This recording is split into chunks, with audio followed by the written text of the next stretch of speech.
Yeah, but the fact remains his work put lives in danger. So how do you regard his work?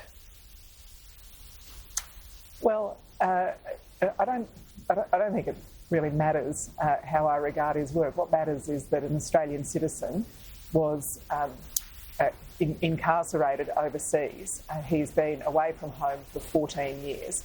That's plenty long enough for whatever he did. And I think it was very relevant that people who had been accused of similar or related offences had done their time and been released, and we were still looking at Julian Assange in Belmarsh prison. So I think it's a very good thing that he's home now. I'm very pleased for his family, who no doubt missed him a great deal. And I think it shows wherever we have Australians overseas, working patiently, diplomatically behind the scenes is often the best way to secure their release. And we've seen that with Cheng Lei and other journalists. OK, on to a bigger issue that's affecting more Australians this morning. That is cost of living. Now, Minister, markets now claim a 67% chance of a rate hike in August. Now, inflation has only gone up since December. So what policies of your governments are actually working? Well, inflation's about half what we inherited. I think it's important to acknowledge that. And certainly our budget is designed to further put pressure to bring down inflation, and we've estimated that it will do that. And then on the other cost of living assistance that we're giving, there's the $300 that's coming for electricity bill relief very, very soon. We've halved the cost of medicines, cheaper childcare, free TAFE.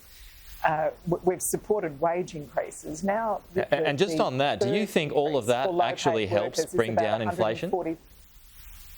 Well, it certainly helps low-paid workers. And the idea that the way that we solve the inflation problem is to make the lowest-paid workers in Australia even worse off is really not something any of us could come at. We know that they'll receive their third pay increase very shortly, in a week's time, and that brings total pay increase for low-paid workers since we came to office to about $143 a week. People will get their tax cuts very shortly as well. But I mean, that 1st of July, their taxes will go down. And that's an issue that's being brought up too. Sorry to interrupt, I'm just a little squeezed for time, but we've got tax cuts next week. You've got these energy handouts, $1,000 in Queensland, you've got others too. I mean, do you really think that's going to help bring down inflation? Well, I think people are struggling with the cost of living, and it's our responsibility to help. And we know that... But isn't that counterproductive? Does it become counterproductive?